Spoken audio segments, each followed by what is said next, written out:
प्रकृति में जिन लोगों ने कभी असहाय गरीब को सताया होता है और किसी गरीब की हाय लगी होती है उस परिवार को, उसके परिवार में किसी ने भी किया होगा, ये नहीं कि आप ही ने किया हो, वो व्यक्ति जिंदा हो चाहे मर चुका हो, पूर्वज रहा हो आपके, उसकी हाय आपके डीएनए में बनी रहेगी।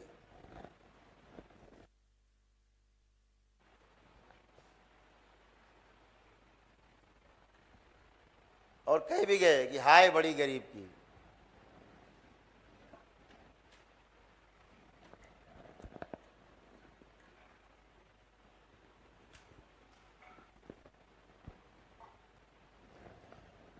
हाय जिंदा नहीं रहने देती, आदमी को मरने भी नहीं देती, दोनों काम करती। और आपके यहां असाध्य रोग पैदा करती हाय, गरीब की हाय। और असाध्य रोग की जानकारी आपको तब होगी जब असाध्य रोग बन चुका होगा, यानी उसका इलाज नहीं होगा प्रकृति में, सृष्टि में। तो समझ लीजिए कि आपके यहाँ हाय है गरीब की। और ये भी अद्भुत है प्रकृति का नियम, जिसको हाय लगी होगी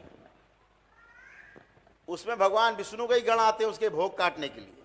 हाय हाय का जो भोग है वो काटने के लिए भगवान विष्णु के गण जो है ना पहाड़ों से हैं, जैसे पहाड़। और जब तक वो रहते हैं तब तक आपका कुछ अच्छा होने वाला तो नहीं है।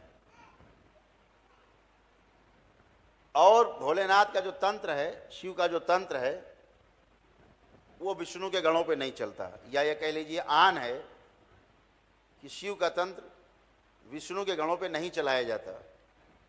इसलिए आप उनको किसी विधि से हटा नहीं सकते, मार नहीं सकते, प्रताड़ित नहीं कर सकते, आप उनका कुछ नहीं बिगाड़ सकते, पहली बात।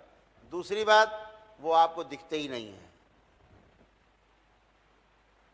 ये तंत्र मंत्र टोना टोटका जादू टोना करने वाले लोग, इनको पितर नहीं दिखाई देते, भगवान विष्णु के गण कहां से दिखाई देंगे।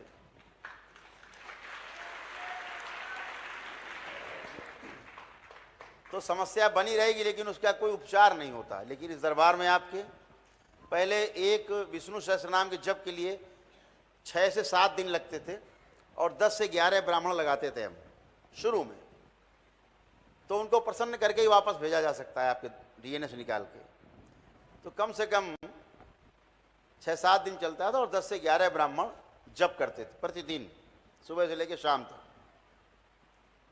तो एक आदमी का हो पाता था। दरबार ने धीरे धीरे शक्ति खोलते हुए और कम किया और कम किया और कम किया, इतना कम कर दिया कि अब एक आप किट लेते हैं, भगवान विष्णु जी की एक चित्र रखते हैं, हवन शुरू करते हैं, वो जैसे आप करते सिद्ध हवन कराए हैं, और एक पुस्तिका मिलती है आपको, उसमें भगवान विष्णु के नाम लिखे होते हैं। जो पढ़ा लिखा बच्चा घर में हो, कोई डीएनए में जो आपकी हो या आप स्वयं, उनको पढ़ते जाएं केवल, और आपका जप हो गया और आपको पुण्य मिल जाता है।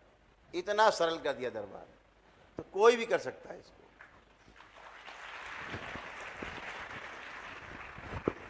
और जो लोग करने में सक्षम नहीं हैं, दरबार ने वो शक्ति भी खोल रखी है।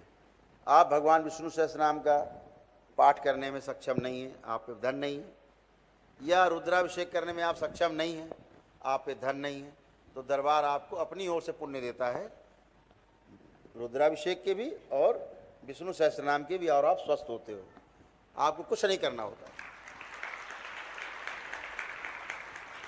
तो इसमें केवल सभी से आग्रह ये रहता है कि जो लोग करने में सक्षम हो वो अपने घर में कर लें। जब भी मौका लगे, 6 महीने में, साल भर में, जब भी मौका लगे, इससे ज़्यादा न लगाएं, क्योंकि दोष पालना उचित नहीं। वो आपको कष्ट रहेंगे, फिर कहीं न कहीं झटका मारेंगे। ठीक, तो अब दरबार ने क्या किया कि आपको झटका ना लगे, इसलिए पहले ही से पुण्य दे देते हैं। कैसे देते हैं? जैसे बैंक देता है उधारी में, तो आपको पुण्य दे देते। तो जैसे ही आपके पास ये पुण्य आते हैं तो आपके सारे दोष समाप्त हो जाते हैं, और भगवान विष्णु के गण भी प्रसन्न होकर के, तृप्त होकर के, और अपने लोक को चले जाते हैं आपको छोड़ करके, आपको आशीर्वाद देते हुए। तो आप स्वस्थ रहते हो। तो जिनमें उधारी चुकाने की क्षमता हो, वो अपना 4-6 महीने में, साल भर में अपने घर में ही कर लें, या दरबार में कर लें रुद्राभिषेक।